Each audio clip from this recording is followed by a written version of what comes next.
This is a countdown video. It contains my own personal opinion on the subject matter. If you don't like my opinion, well, go make your own video for all I care. My favorite characters in any anime are usually the LGBT characters. So for this awareness month, I've decided to make a list counting down my favorite LGBT characters in anime. I'll also include LGBT couples as well. In this list, however, I won't be counting any characters from yaoi or yuri specific anime, since all of those choices would be obvious. Sorry, my beautiful angel. Maybe another time. Well, I'm getting giddy just thinking about this, so here's my top 10 LGBT characters or couples in anime. Number 10. Naoto, from Persona 4 the animation. If you play the original game or watch the anime without knowing anything, then most people thought that Naoto was a full-on male. That's mostly thanks to the voice actress's performance, of course. We later learned that Naoto is actually a girl, and only dresses like a boy to avoid facing misogyny as a female detective.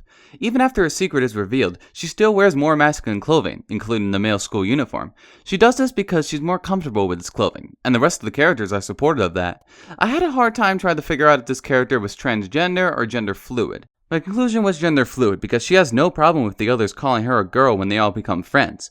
Though she does express herself more masculine, she is very shy when she has to express her femininity. Her smarts and great detective skills make her a great ally when trying to solve the main murder mystery. If you're ever in a bind, you can look no further for help than Naoto the Detective Prince. The results are irrelevant. We're all healthy. Come on! At least let me have a hey, get those back! Number 9. Grail, from Black Butler. Grail is one of the funniest characters in anime and just how crazy he acts, especially towards his love Sebastian. He likes to wear more feminine clothing, like keeping his hair long, wearing heels, and the red coat that once belonged to Madame Red. He also expresses himself more flamboyantly and very over the top. Grail is just a fun and energetic character. He's extremely over the top goofy in the best way. There's a reason why in the first anime version of Black Butler, he had a lot more screen time than compared to the manga. It's because he just puts a smile on your face and all of his scenes are just so great. Also using a chainsaw as a weapon. Now that's just awesome. I want to make you fly. You would enjoy that, wouldn't you? Yes, I'll fly for you.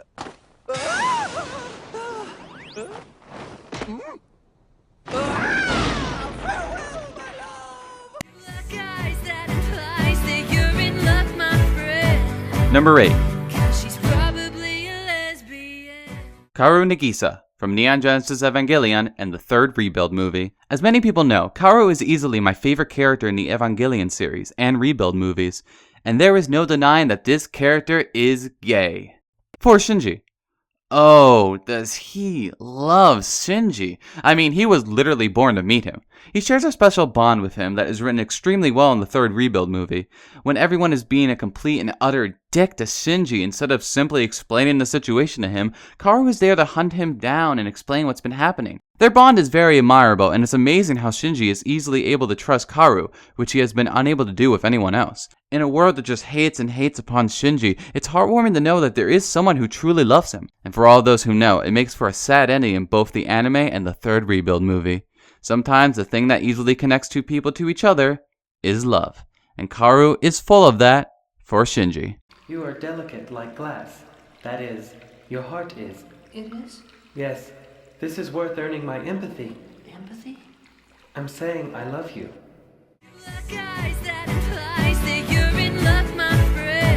Number 7. Aoi, from Maid-sama. One type of LGBT character that is always the hardest to write in anime are males who like to dress as females but still identify as males. Depending on how well the writing is, will determine if the show says that cross-dressing is a good or a bad thing to do. And in my opinion, Maid-sama does this kind of character very well. When Aoi's secret is revealed, he is confused why the others aren't laughing or ridiculing him when they found out that he's actually a boy. Their answer to this is that Aoi just seemed more suited to that kind of clothing. In later episodes when Aoi would show up, he would sometimes be dressed in male clothing and sometimes dressed in female clothing, and the show and characters treated it as something completely normal. It even becomes a small arc for Aoi to prove how determined he is about his gender expression in order for Nagisa to allow him to wear more feminine clothing and maybe put in a good word for his father. It's the way that the show treats what Aoi does as normal that makes this a great LGBT character. And in a show that has amazingly enjoyable characters, Aoi is a great written LGBT character in the world of anime. 今度はもっと完璧になってみんなをメロメロにしに来るから。葵ちゃん、振り出しに戻った。覚えてろよ、変人ども。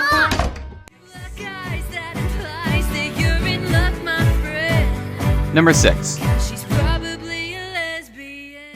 Haruhi Fujioka from Ouran High School Host Club. Show the clip again! Listen, Senpai, I don't really care whether you guys recognize me as a boy or a girl. In my opinion, it's more important for a person to be recognized for who they are rather than for what sex they are. There's no denying that Haruhi could give an actual shit about how people perceive her as either male or female. She usually dresses more masculine and has no problem being a host club member and cater to a bunch of girls in order to pay off a debt. When Tamaki realizes that Haruhi is a girl, she says, Biologically speaking, yeah. And in the manga, she just simply says that, well, he never asked. I've said it before and I'll say it again. Haruhi is a prime example on how far in advance Japanese animation is on LGBT representation in their media, because for the life of me, I still can't think of a gender-fluid character in any form of American media. Seriously, if anyone knows one, let me know! It's easy to theorize that Haruhi is the way that she is because of how her father is. For those of you who don't know, Haruhi's father is a bisexual crossdresser. What else can I say except that Haruhi Fujioka is indeed one of a kind in the way that she expresses herself. Being a host and getting fussed over by a bunch of girls might not be that bad. I wonder how I can pull it off. I've got it! I'll just call everyone dude and bro now.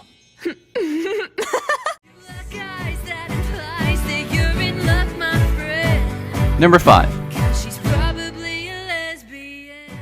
So, truthfully, I wrote this script before the spring season started, in which I thought that the new Attack on Titan season would air. Since it was delayed, I'll have to put up a spoiler warning for this show. But if you read the manga, then you know what's coming. Ymir and Krista, from Attack on Titan. You can deny that Krista and Ymir aren't in love with whatever theory that you can muster, but when it's confirmed by the original author, then your theories mean nothing in the long run. These two girls sort of flew under the radar for me when the first season aired, but I soon began to notice them when Junior High began to air, and I realized that I love these two together so much. There certainly is a tragedy of these two characters, but it is heartwarming when you think about it. These two are living lies on who they really are, and this sort of attracts them to each other. Krista is only able to do the stuff that she does in the later arcs because of the courage that Ymir gave her. At the same time, Ymir sacrifices her freedom in order to protect Krista. And if you rewatch Attack on Titan Junior High after knowing this, you can understand why Ymir fawns over Krista so much and beats Reina for trying to hook up with Krista. Sometimes you just need someone close to you to give you the courage to stand up for yourself. And Ymir and Krista as a couple is a prime example of this. My name is Crystal Lenz. Hi, everybody. I'm Amir. And if any of you scumbags lay a hand on my Krista, you're dead meat. Number 4. Ruka from Steins Gate. Ruka is a transgender woman who in the middle of the show asks Okabe and the others to use their time machine to send a message to her mother before she was born to try and manipulate time so that she ends up being born with a female body. This ends up working, and the timeline that Okabe finds himself in is a world where Ruka was born with a female body. But soon, conflict arises. Mayuri continues to die in the altered timeline, and the only way for Okabe to fix it is to undo all of the changes that's been made via time travel texting. That means that Ruka would have to go back to having a male body. And Ruka does sacrifice her identity so that Mayuri can be saved. For a transgender person to give up on the most important thing to them, their identity, is so admirable. It really is a tragic character. You feel happy that Ruka is finally the way that she wants to be, and you feel sad for her when she's willing to give all that up, but you also want Mayuri to stay alive. Complexity in characters is why I love these shows so much, and the complexity of Ruka is absolutely perfect. The sun dips low in a rosy sky. Cicadas buzz. Ruka is a dude. Wrong, wrong, wrong, wrong. Wrong, wrong, wrong, wrong. You're wrong, you're wrong, you're wrong.